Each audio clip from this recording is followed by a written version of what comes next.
Pero eso va creando problemas muy serios en la economía. Ahora, lamentablemente, cuando un gobierno ya pierde la confianza de la gente y no puede hacer anuncios que resulten creíbles para la gente, tampoco puede avanzar en lo que sería la dirección correcta, que es unificar el mercado cambiario y dejarlo que funcione libremente. ¿Se da cuenta? Por el peligro de Rodrigazo, es decir, que inicialmente haya una fuerte devaluación que se traslade a los reclamos salariales y al tarifazo y después se torne inmanejable. Ahora, pero un nuevo gobierno puede sí unificar el mercado cambiario, dejar que funcione bien, darle libertad a la gente para que compre, venda dólares, pero sobre todo como forma de forzar al Banco Central a que haga una política realmente de estabilidad. Déjeme volver un poquito para atrás. Otra cosa que se le critica, hoy más con el mensaje kirchnerista, es las privatizaciones de los 90. ¿Por qué se hizo? ¿Cuál fue el motivo para desprenderse de tantas empresas nacionales? Pero las privatizaciones de los 90 eran apoyadas por todo el mundo y el mismo Kirchner las apoyó y todos los que ganaron las elecciones gracias a la convertibilidad en el año 91 apoyaron las privatizaciones y la gente estaba muy contenta con las privatizaciones porque de no tener teléfono pasaban a tener teléfono, de no tener electricidad y tener 8 horas de cortes de electricidad en el verano del 88 al 89, pasaba a haber pleno abastecimiento de electricidad. De no funcionar los puertos, pasaron a tener puertos privados y puertos públicos que funcionaban, se dragó el Paraná, todo eso fueron las privatizaciones. Los ferrocarriles de carga que no funcionaban y como consecuencia de eso los agricultores pagaban un costo de transporte enorme, entraron a funcionar, los elevadores de grano que tampoco funcionaban o que eran muy ineficientes pasaron a funcionar bien, el sistema de transporte se hizo más eficiente, se invirtió mucho en energía, pasamos a ser superavitarios en energía, todo eso era apoyado por todo el mundo, nadie lo criticaba. El lado negativo de las privatizaciones, que el gobierno lo reconoció, era que disminuyó en 700.000 empleados el empleo público, pero obviamente había mucha gente que no trabajaba, sino que cobraba sueldo, eran virtuales ñoques o trabajaban con niveles muy bajos de productividad. Ese es un costo que toda economía que se reestructura y se organiza se tiene que pagar, pero en la medida en que el sector privado creó muchos empleos en ese periodo, gran parte de esa desocupación creada por las privatizaciones se fue reabsorbiendo. Entonces, el tema de las privatizaciones hoy se menea por pura demagogia. Imagínense, han reestatizado Aerolíneas Argentinas. ¿Qué han conseguido con eso? ¿Usted ve que hay mejores servicios de aerolíneas? No, incluso hay lugares del interior que tenían mejor servicio cuando Aerolíneas Argentinas era privada. ¿Pero qué han conseguido con esa estatización? En eso por ahí hay algunos quejas de que no estuvo el servicio a la altura, lo manejaban los españoles, por ejemplo. Marzán hizo también desastres, se llevó muchos aviones hacia su línea bandera española y no mantuvo el servicio de nivel aquí en Argentina. Bueno, antes de Marzán, que estuvo American y que también estuvieron los españoles, además de eso se crearon otras empresas, las aerolíneas competía con otras empresas y por ejemplo pregúntele a alguien de Posadas por ejemplo o de Salta cuántos vuelos diarios había en esa época. Había más empresas digamos privadas que estaban funcionando en esa época y además también de aerolíneas por supuesto. Sí. Las conexiones aéreas en esa época eran mucho mejores que las que hay ahora. Ahora, si hay buenas conexiones aéreas es porque además está LAN, pero a LAN le ponen un montón de trabas para beneficiar y privilegiar a aerolíneas, ¿no? Y hoy día Aerolíneas pierde 300 o 400 millones de dólares al año, o sea, más de $1 millón por día. ¿Qué sentido tiene tener una empresa del Estado que tiene semejante pérdida?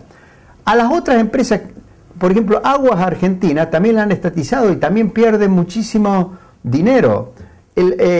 Han creado una empresa que se llama ARSAT, que la gente conoce poco. También ahí tienen 2.000 millones de dólares de pérdidas acumuladas. Y después está, como han congelado las tarifas y virtualmente han expropiado la inversión que habían hecho todas las empresas eléctricas, de gas, no ha habido inversión en esos sectores, y para que mantengan la producción le tienen que pagar unos subsidios enormes que hoy representan 100.000 millones de pesos, es decir, más de 10.000 millones de dólares al tipo de cambio oficial. Todo eso han recreado el grave problema que significaban las empresas del Estado hasta principios de los 90. En los 70 y 80, el gran problema fiscal y de déficit del sector público eran las pérdidas de las empresas del Estado. Eso lo han recreado ahora con el proceso de reestatización. Y fíjense la irracionalidad de todo esto. No ha habido inversiones en perforación y exploración de petróleo y de gas, siendo que tenemos recursos como el de Vaca Muerta.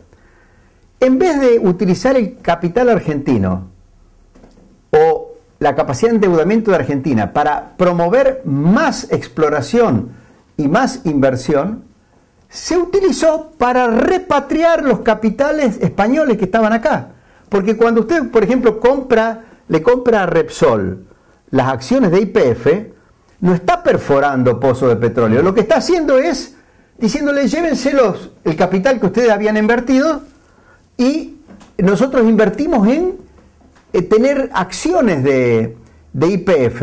Lo que se necesita es que YPF invierta en exploración y explotación. Y no solo YPF, que todos los que puedan venir pagando adecuadamente los impuestos, cumpliendo con las leyes argentinas, inviertan en el sector energético. Así volvemos a tener superávit, no déficit tremendo como el que tenemos ahora, ¿no? Ahora, pero en la última etapa, cuando se toma esa decisión, YPF estaba realmente no produciendo ni estaba haciendo las inversiones como para poder crecer. ¿Sabe por qué? Porque resulta que como Kirchner había querido que el 25% de YPF fuera a manos de unos amigos de él, de los Eskenazi, le había convencido a Repsol que firmara un contrato de venta y que luego distribuyera el 100% de los dividendos, incluso los dividendos que no estaban distribuidos, para que el señor Eskenazi pudiera pagar el precio de las acciones y le saliera gratis la compra del 25%. Ahora, una empresa que se ve obligada a distribuir todos sus dividendos, obviamente no tiene financiamiento para la inversión, porque normalmente una empresa que gana dinero distribuye en efectivo un porcentaje de dividendos y lo otro lo distribuye en acciones, o directamente no lo distribuye y lo utiliza para financiar inversiones. O sea, ¿cómo Repsol o cualquier petrolero va a dejar de invertir si es que resulta rentable explorar, acreditar reservas, producirlas, venderlas en el mercado interno, exportarlas? Las empresas se hacen para ganar dinero y se gana dinero explotando los recursos que hay disponibles. La razón, lo que ha hecho el gobierno con el sector energético y petrolero en particular es un despropósito, es lo opuesto a lo que hay que hacer si uno quiere autoabastecerse de petróleo, exportar energía, tener pleno abastecimiento. Lo que nosotros hicimos, y que le llamaron privatización, pero que en realidad la palabra correcta hubiera sido reestructuración y hacer funcionar el sector energético a través de empresas bien manejadas, sean públicas o sean privadas, con reglas de una economía libre y de mercado, es lo que también hizo Frondizi en el 58, 59, 60, 61, que incluso atrajo mucha inversión extranjera. Por eso logramos el autoabastecimiento del petróleo. Después, cuando cayó Frondizi y ganó Ilía las elecciones, por unas cuestiones de pujas entre radicales, porque Frondizi era radical, exacto, le empezaron a acusar de que había vendido el petróleo porque habían venido las empresas extranjeras, anularon los contratos petroleros, y todo eso demoró un montón de tiempo, y llegamos de nuevo a tener déficit petrolero y los cortes de electricidad del final del gobierno del doctor Alfonsín. Lo que nosotros hicimos en el 2001, perdón, en el 91, 92, 93, fue hacer una política como la que había hecho Frondizi. Dimos una batalla que ya no fue solo del petróleo, fue del petróleo, del gas, de la electricidad, y por eso hubo un proceso de modernización impresionante. Fueron tantas las inversiones, 90.000 millones de dólares de inversiones en esa década, que le dejaron una capacidad instalada a este gobierno. ¿Este gobierno qué hizo?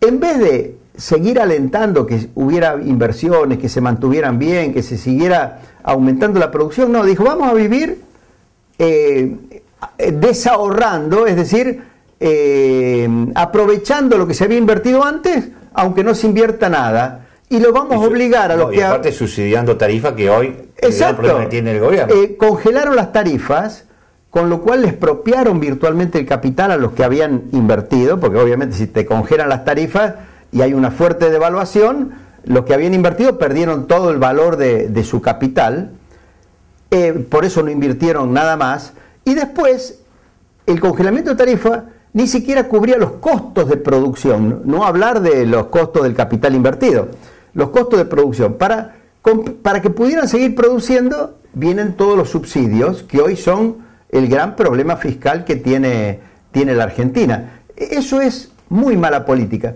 A la gente acá de Santa Fe y de la Pampa Gringa, porque yo también soy de San Francisco, ¿no? Sí. Yo les digo, miren, si el tema energético es un poco difícil de entender, piénsenlo en términos de la ganadería. ¿Qué hizo este gobierno? Ya en realidad lo había empezado en cierta medida Duhalde, pero lo acentuó este gobierno. Prohibieron la exportación de carne, pusieron retenciones a las exportaciones de carne, controlaron los precios de la carne para mantener... Sí, porque las retenciones comienzan en la época de Duhalde. Así es, para mantener bajo el precio de la carne en el mercado interno.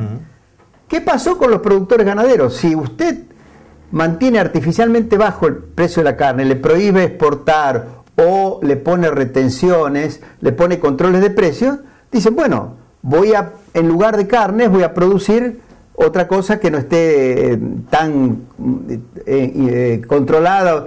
Entonces empezaron a liquidar los stocks ganaderos y la cantidad de ganado cayeron en 10 millones de cabezas. Y la exportación también. Por supuesto, si cae, las vacas son las fábricas, las máquinas de producir carne. Si usted la disminuye en 10 millones de cabezas, obviamente va a tener menor producción de carnes, no va a poder exportar porque no tiene excedente, y además para el mismo abastecimiento en el mercado interno se va a encontrar con que va a tener que dejar que los precios suban, porque si no, que va a racionar la carne, va a decir a este le vendo, a este no le vendo. Entonces, la intervención del gobierno, fijando precios, prohibiendo exportaciones, poniendo retenciones, que lo hizo en todo el sector agropecuario, pero también lo hizo en el sector energético, crea estos desajustes que estamos viviendo, que hoy hacen que haya disminuido el stock ganadero, que se haya producido muy poco trigo, que se hayan desmantelado tambos, y por otro lado, que se haya perdido la capacidad productiva en energía, y hoy tengamos también un déficit energético enorme, ¿no? Muchísimas gracias, realmente interesante. Bueno, y para seguir charlando. Claro. Hay un montón de temas, sobre todo la gran historia que usted ha sido parte y que por ahí tiene respuesta que por ahí nosotros que estamos en el llano, en la vida común, desconocemos, porque también acá juegan mucho los intereses políticos, los actores. Claro. Y por ahí realmente uno dice, se tomó una decisión, pero detrás de esa decisión hay tanto manejo, la macropolítica tiene tanta injerencia, claro, que por ahí no es tan lineal la respuesta, ¿no? No, claro. Por eso yo lo que hago es escribir libros ahora, porque a otra cosa no me puedo dedicar, salvo dar clases cuando me invitan y también algunas conferencias así a las que me invitan, sobre todo me invitan más en el exterior que aquí, pero en los libros están las respuestas a lo que la gente muchas veces me pregunta, ¿no? Cuando a veces caminando por la calle la gente me para y me dice ¿qué va a pasar? ¿Y cómo se compara esto con lo que pasó en el 2001? Entonces yo en base a las preguntas de la gente y también a las que me hacen en el blog que yo tengo, porque yo tengo un blog donde subo opiniones y artículos, y entonces la gente me manda y me hace preguntas y yo les contesto en el blog. Pero de todo eso, yo digo, a la gente le interesa que le responda a estas preguntas, y eso es lo que yo vuelvo en los libros. Gracias por haber venido. Muy bien.